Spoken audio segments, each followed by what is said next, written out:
नमस्कार, मातृभूमि लेकर हाजिर हूं मैं शोभना यादव। मातृभूमि की शुरुआत बड़ी खबर के साथ करेंगे। सरकार ने देश विरोधी कंटेंट दिखाने वाले यूट्यूब चैनल और वेबसाइट पर कार्रवाई की है। सरकार ने 20 यूट्यूब चैनल्स और 2 वेबसाइट्स पर बैन लगा दिया है, जिसमें पाकिस्तान की तरफ से प्रायोजित फेक न्यूज फैलाने का आरोप है। साथ ही आरोप यह भी कि इन प्लेटफॉर्म्स के जरिए देश के खिलाफ दुष्प्रचार किया जा रहा था। इसमें बहुत से चैनल्स ऐसे थे जिनके लाखों में फॉलोवर्स थे, सब्सक्राइबर्स थे और इन चैनल्स पर भारत के खिलाफ कंटेंट को परोसा जा रहा था। प्रशांत हमारे सहयोगी ज्यादा जानकारी लिए हुए जुड़ रहे हैं। प्रशांत, एक बहुत बड़ी कार्रवाई भारत सरकार के द्वारा की गई है और जो नया कानून बना था, आईटी एक्ट जो बना था, उसके तहत ये कार्रवाई की गई है।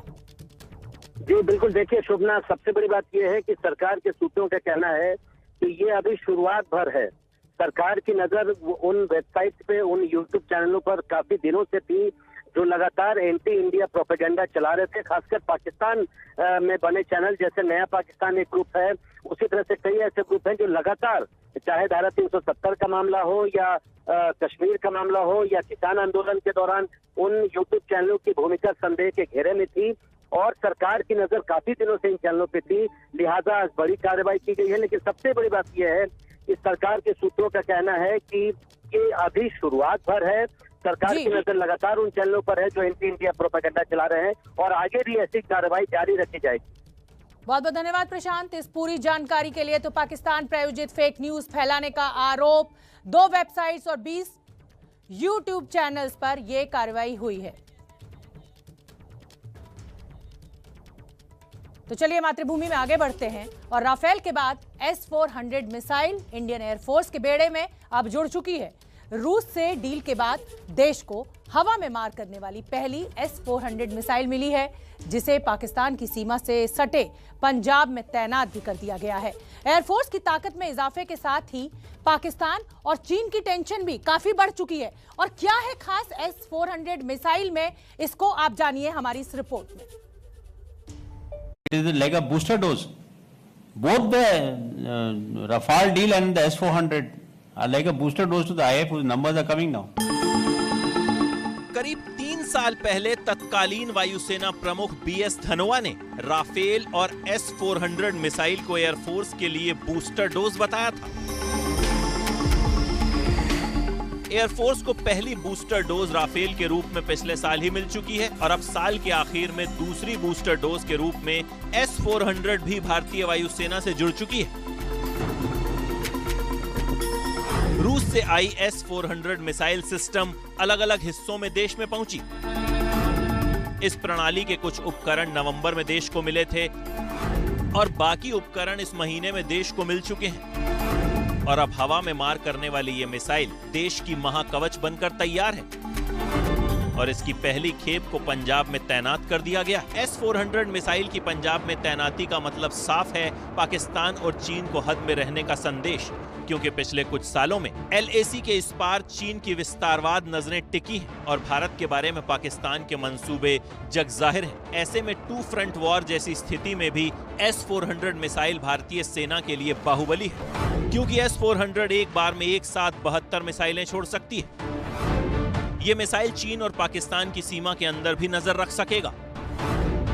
S-400 सिस्टम चीन के J-20 फाइटर प्लेन और पाकिस्तान के F-16 लड़ाकू विमान को हवा में नष्ट कर देगा। यह सिस्टम 100 से 40,000 फीट तक उड़ने वाले टारगेट को पहचान कर नष्ट कर सकता है। S-400 सिस्टम का रडार बहुत ताकतवर और अत्याधुनिक है।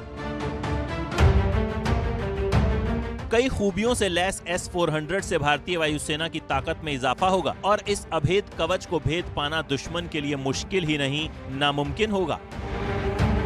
भारत ने साल 2018 में रूस के साथ S-400 के 5 सिस्टम का करार किया था और साल 2024 तक भारत को 5 S-400 सिस्टम मिल जाएंगे। रूस के साथ भारत के इस करार पर अमेरिका आर्थिक प्रतिबंधों की धमकी भी दे चुका था, लेकिन भारत अपने रणनीतिक और सामरिक हितों के लिए डील पर कायम रहा। चीन भारत ही नहीं, अमेरिका के लिए भी बड़ा खतरा बना हुआ है। ऐसे में भारत में S-400 एयर डिफेंस सिस्टम की तैनाती से चीन की दादागिरी पर भी नकेल कसेगी और इसका फायदा अमेरिका को भी मिलेगा। तो चीन और पाकिस्तान हो जाओ सावधान, अब भारत भी S-400 मिसाइल से लैस है। तो देखिए, जैसे जैसे चुनाव नजदीक आ रहा है वैसे वैसे रैलियों का जो रेला है वो भी बढ़ रहा है और एक दूसरे के ऊपर वार पलटवार भी खूब जोर शोर से चल रहा है। एक तरफ प्रधानमंत्री नरेंद्र मोदी ने पिछली सरकारों पर हमला बोला तो अखिलेश यादव ने कहा कि चाउमीन वाली रथ यात्रा निकाल रहे हैं। सुन लेते हैं, हमारे सहयोगी अजय दुबे ने खास बातचीत की अखिलेश यादव। समाजवादी पार्टी की विजय यात्रा उत्तर प्रदेश के अलग अलग कोने में और आज पहुंची है मैनपुरी में पुराना गढ़ समाजवादी पार्टी का। सर, आपका रथ कई दिनों से चल रहा है और जवाब में 6 रथ भाजपा के निकले हैं। टक्कर हो पाएगी इस रथ से? 6 रथ है सामने। एक रथ भारी है 6 रथों पर। और समाजवादी पार्टी ने जो काम किया है, जो एम्बुलेंसेस उत्तर प्रदेश में चलाई हैं, जो 100 नंबर उत्तर प्रदेश के लिए पुलिस की व्यवस्था दी थी, जिस तरीके से महिलाओं की सुरक्षा के लिए 1090 एक व्यवस्था की गई थी, तो ये तमाम योजनाएं आज बीजेपी पर भारी हैं। और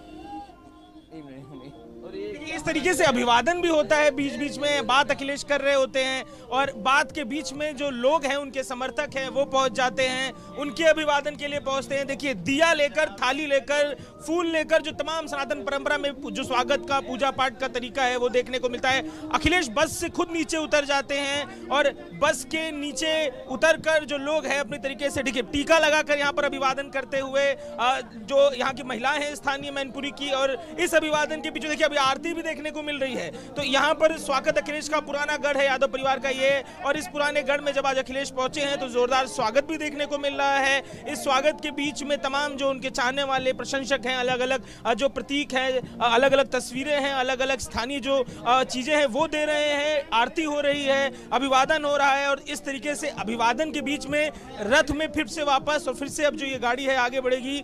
अलग अलग चीजें देखने को मिल रही है। सर, ये शानदार स्क्रिप्चर देखने को मिल रहा है। मैं फिर से उसी पे आऊंगा कि जो ये बस है, एक बस के सामने 6 बस, कैसे टकराव होगा? ये 6 बस नहीं, ये रथ है। और जब ये रथ बनाया गया था पूरी तैयारी के साथ बना था, क्योंकि उत्तर प्रदेश बड़ा प्रदेश है, जगह जगह जाना है। और ये रथ है या बस में रथ बनाया, लेकिन जिस तरीके से भारतीय जनता पार्टी के जुगाड़ के रथ दिखाई दे रहे हैं, वो जुगाड़ के नहीं हैं। वो लग ऐसा रहा है कि जो शहरों में कभी कभी खाने की दुकानें लगती हैं, उन्हीं को पेंट कर करके रथ बना दिया हो। तो जुगाड़ का रथ है। एक रथ समाजवादी पार्टी का, उनके 6 रथ पे भारी है। समाजवादी पार्टी के काम जो सरकार में हुए, जिसमें लैपटॉप बटा, एम्बुलेंस चली, व्यवस्था पुलिस के लिए हुई, हेडक्वार्टर जो पुलिस का था, अभी डीजीपी के कार्यक्रम हुआ था, डीजीपी आए थे देश के, तो डीजीपी जो दूसरे प्रदेश के थे वो खुद तारीफ कर रहे थे कि पुलिस एक जगह बैठ करके इतना अच्छा काम कर सकती है, ये देश में इस तरह पुलिस के पास नहीं है। तो चाहे इंफ्रास्ट्रक्चर हो बिजली में, चाहे पुलिस के लिए स्ट्रक्चरल चेंज हो, चाहे सड़कों का निर्माण हो, 4 लेनिंग सड़क है, जिस सड़क पे हम लोग चल रहे हैं, ये सड़क उस समय बनी थी जब हेडक्वार्टर टू हेडक्वार्टर 4 लेन बना रहे थे। बीजेपी बताए कि पिछले 5 साल में किस जिला मुख्यालय को 4 लेन से जोड़ा है। समाजवादी सरकार में और उस समय जो एनएचआई का काम हो रहा था, लगभग 50 से ज्यादा डिस्ट्रिक्ट हेडक्वार्टर 4 लेन से जोड़ दिए थे। सर, एक सवाल अब ये भी है कि इस सीट पर आप सवार हैं, मैनपुरी आप पहुंचे हैं, ये सीट खाली है, हर गठबंधन के साथी को बस में जगह दे रहे हैं आप। ये इलाका परिवार का है, चाचा को लेकर बड़े जिक्र है, पोस्टर देखने को मिल रहे हैं, कब आएंगे कुर्सी पे, क्या लग रहा है आपको? तय ये है कि क्षेत्रीय दल सबको साथ लाया जाए और क्षेत्रीय दल अपना अपना कार्यक्रम भी करेंगे और समाजवादी पार्टी के कार्यक्रमों के साथ भी उनके कार्यक्रम होंगे। जैसी परिस्थितियां होंगी, बहुत जल्दी आप हर क्षेत्रीय दल का और समाजवादी पार्टी का जगह जगह उनके क्षेत्र में जहां क्षेत्रीय दल खुद ताकतवर हैं, वहां कार्यक्रम आप देखेंगे। अच्छा सर, कांग्रेस का एक ट्वीट बहुत चर्चा में है, कल से एक तस्वीर है नेताजी की जिसको लेकर लिखा गया है कि सपा का सब संवाद हो गया है। उस तस्वीर को लेकर आप क्या कहिएगा, जिस तरीके की वो बात है? देखिए, उस कार्यक्रम में क्योंकि शादी का समारोह था, वाइस प्रेसिडेंट वेंकैया नायडू जी के उनका कार्यक्रम था, उनके परिवार के शादी का कार्यक्रम में शामिल होने देश के तमाम अन्य पार्टी के पॉलिटिकल लीडर्स पहुंचे थे।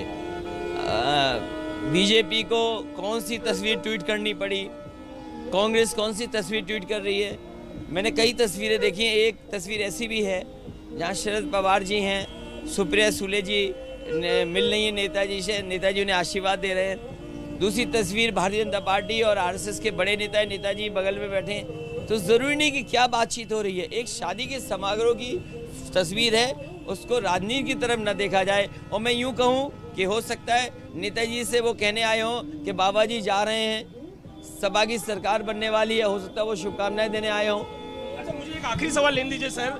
रेड को लेकर ये आखिरी सवाल है मेरा, खत्म हो रही है, कुछ नेताओं ने आपके बताया कितना पैसा मिला, कितना लेके गए इनकम टैक्स वाले?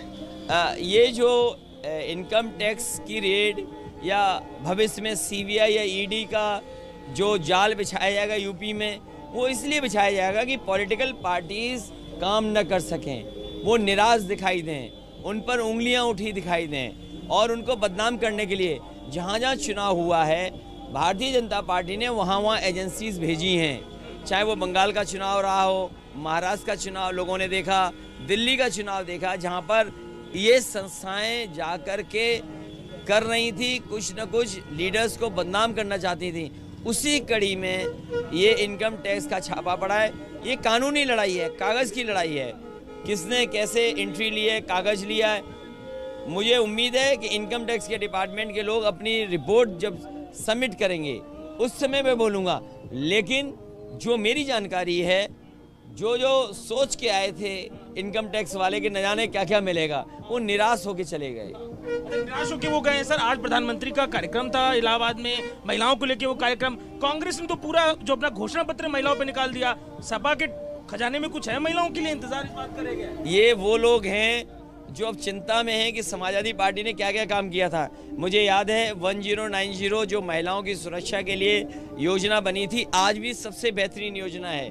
उसको सुप्रीम कोर्ट ने भी बधाई दी थी, तारीफ की थी। सेकंड, आशा ज्योति केंद्र बने थे, वो बीजेपी ने रोक दिया। 1090 का बजट रोक दिया। मुझे याद है समाजवादी पेंशन महिलाओं को मिल रही थी, वो बीजेपी ने रोक दिया। विशेष योजना महिलाओं के लेकर के, जिससे कि उन्हें एम्बुलेंस समय पर मिल जाए, घर तक छोड़ आए, घर से लाए, वो महिलाओं के लिए एम्बुलेंस थी, उसको कबाड़ा कर दिया बीजेपी ने। आपके महिलाओं के लिए लैपटॉप बटे थे, वो कहाँ हैं?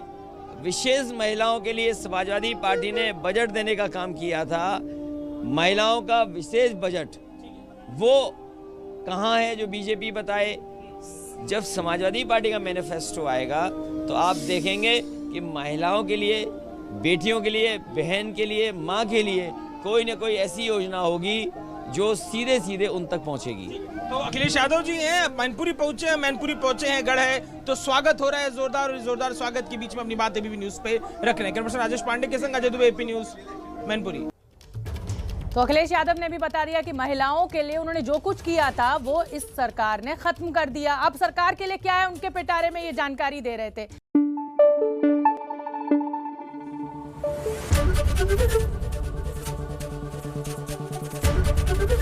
एबीपी न्यूज आपको रखे आगे।